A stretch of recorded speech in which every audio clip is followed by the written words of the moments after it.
Erev Yom Kippur Rabbosai. Good morning. Wow, what a wonderful, what a powerful day. We're setting aside time to learn a Perek of Mishnayos. What could be a greater schus to be Mizake the Yom Hadin tomorrow? Unbelievable. Um, Today's Perek is Perek Hey of Maseches Kilayim. Today's shir is sponsored by Nishmas Aaron Nachum Ben Simcha Cohen, Yeshua Mordechai Ben Shepsel, Baruch Sarah Ba Shmuel Leib, Moshe Ben Yosef, the show us having Aliyah, and Refuah Shlema for Ada Sarah Bas Leah B'Sol Shar Chole Yisrael. Okay, here we go. Perek K is for the mathematically inclined. If your math is not your strong point, then just smile and wave. Karen, okay, so Perek Dalet we had yesterday was talking about a vineyard, but Kilayim of a vineyard. Now we're going to continue with that. What happens with a vineyard whose vines were destroyed or removed from different parts of the entire vineyard?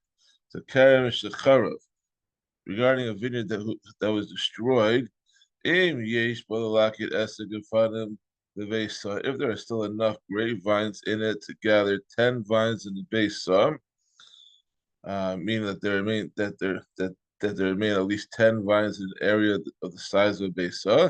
When the tuas kill chasan, and they are planted in accordance with the law, according to the standard pattern of a vineyard. This is called a poor vineyard, and the entire base continues to have the legal status of a vineyard. Okay, Karen Dal Shahu Natua Irbuvia. So the law for a vineyard that was planted in a jumble is as follows. If there are 5 vines anywhere in the vineyard that can be lined up in a pattern of 2 straight rows with 2 vines facing 3 vines, Reza Karim, and this jumble of vines is considered to be a vineyard, and all the other vines are considered to be part of it, even if they don't line up facing each other. Being lav enokan, it's not the jumble of vines is not considered a vineyard. Remeir says, who near Kitagnis Hakram? Since from a distance it resembles the structure of vineyards, Karim, it is considered a vineyard according to the Chachamim. Mr. Bays, Karim Shehu Natua Al Pachos Pachos Arba Amos. If a vineyard is planted in rows that are less than 4 amos apart from each other, Rabbi Shimon Omer Eno Karim. Rabbi Shimon says it is not considered to be a Karim. Chachamim Omer Karim, but the Chachamim say it is. Rowan es Emsaios Keilan Keilu Enan. And we view the middle rows, the ones whose presence causes the other rows to be less than 4 amos apart, as though they are not there. Okay, Mishnah Gimel. What about planting seeds inside a ditch in a vineyard? So charetz shehu over b'kerem. If there's a ditch that passes through a vineyard, amok asara v'rochav arba, and it's 10 tvachim deep and 4 tvachim wide, and the law is as follows. Rav Lezer ben Yaakov says,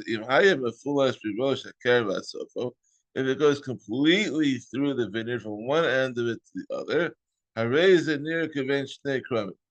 the inside of the ditch appears to be like an independent area between 2 vineyards. We may plant seeds inside it. Being lab, if it does not go completely through the vineyard, or it's not 10 tvachim deep and 4 tvachim wide, harehu kegas, and the ditch is treated like a wine press dug in the middle of a vineyard, where seeds may not be planted, as the Mishnah will now teach. Now,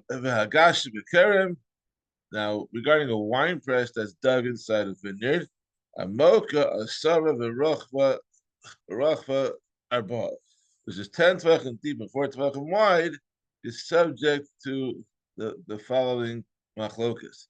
Unless it says we can plant inside it, since it is deep enough and wide enough. The Chachamim said, no, not allowed to.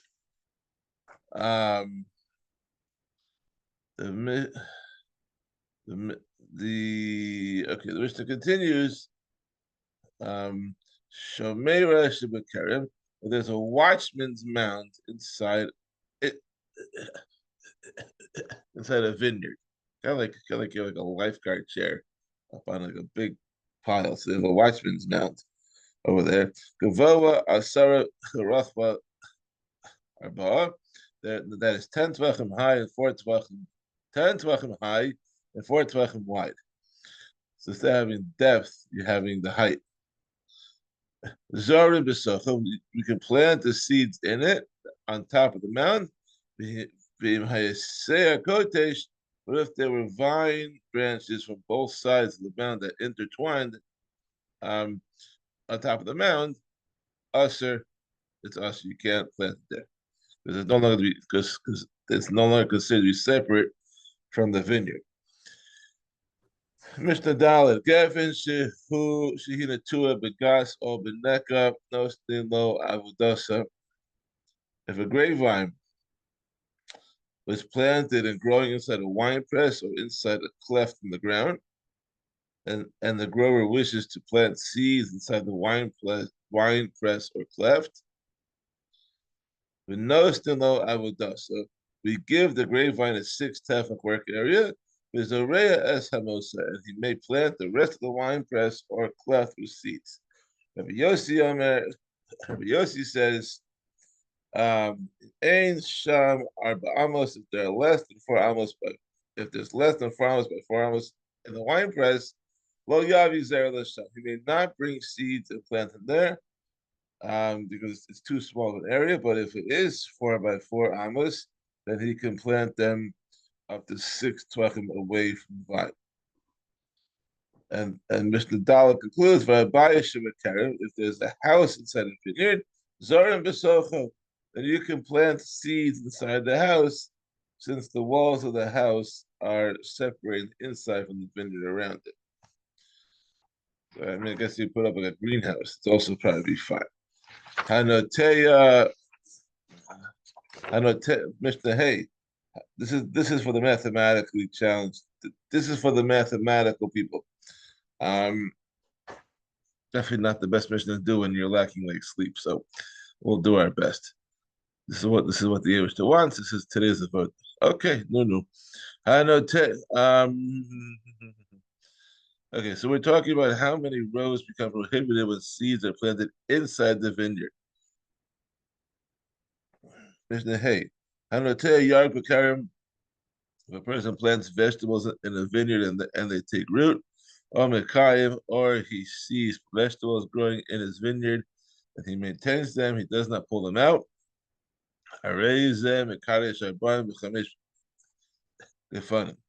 This prohibits the surrounding 45 vines. So what does that mean? 45 vines surrounding the vegetables becomes usher for benefit as Kilayim of the vineyard. This is in the case of a vineyard where at least 9 rows each contain 9 vines. 9 times 9 is 81. In a standard vineyard, these rows are 4 amos apart from one another. The reason for this is that a forbidden plant inside a vineyard prohibits all the vines that are within 16 amos of it in every direction. Thus, if vegetables are planted around the center vine, we need to draw a circle around them, the radius of 16 amos. In a vineyard in which the rows are 4 amos away from one another, the circle contains 45 vines. The 4 amos separating the rows does not include the thickness of the vines themselves. For this reason, the last row of vines falls just outside the 16 amos circle. So you see over here, like the different variations. This is like a 9 by 9, and this circle it encircles 45 vines, or it should be. I'm not counting them now, but it should be that way. um,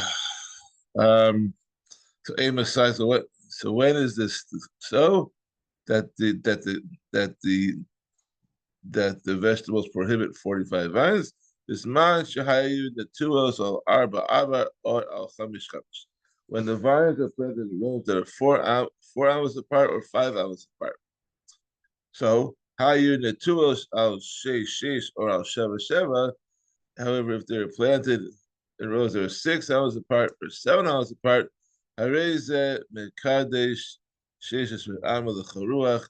The vegetables prohibit only the vines that are actually within 16 amos in every direction, like you see in these diagrams. What the heck? You see in these diagrams, this is not 45 vines because they're further apart. You have um, lesser amounts of vines. Okay. Agulos Gulos Labarabos, the 16 amos are measured as a square, as a circle, not as a square. Okay, Mishnah Vav. Haroa Haroa Yarek Kerem, if a person sees a vegetable growing in the ground, the Amar Kishagia Lo Al Katenu, and he says, when I reach it, I will pick it. Mutter is permitted for benefit. Kishaxar Al Katenu, or if he passes by the vegetable and said, when I return, I will pick it. And hosted by Masayim Asr, that if the growth increased by 200th before he returns, it is forbidden as Kilayim of the vineyard. The Mishnah Zayim, Haya over Bekarim V'Nafli B'men Israim. Person was passing through his vineyard carrying grain seeds, and some seeds fell from him without realizing it. Oh, Shiyatsu im Hazavalim or im Hamayim, or if seeds were accidentally released into the vineyard with the fertilizer or with the water, Hazareya Usaraso, this Hazareya Visiarto Haruach Achra. Or if a person was planting his field with grain seed and the wind blew some of the seeds behind him into his vineyard, mutter, and even if the seeds take root and sprout there without his knowledge, everything is permitted. Siarto haruch lefanav. If, however, the wind blew the seeds in front of him into his vineyard, what should he do? Rabbi Akiva Omer, im asav yofach. Rabbi Akiva says, if the seeds have just sprouted and are like grass, he should plow the field and turn over the roots, thereby destroy the infant plants. Aviv, you're not faith, but if you let them grow until the young plants have emerged, then he should shake the kernels out of the ears and bury them, and he may use the rest of the plant for straw. The aim hevia dagan to dalik, and if you allow it to grow to the point where it brought forth grain, then the entire plant must be burnt.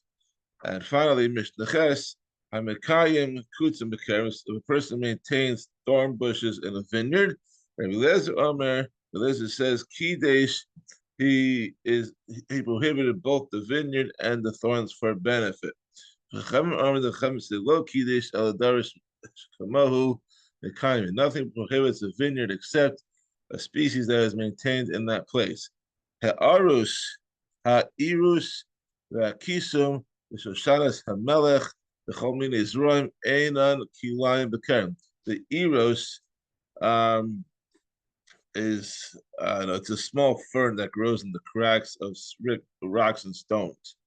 The ivy and white lily and all the similar types of seeds are not kilayim in a vineyard.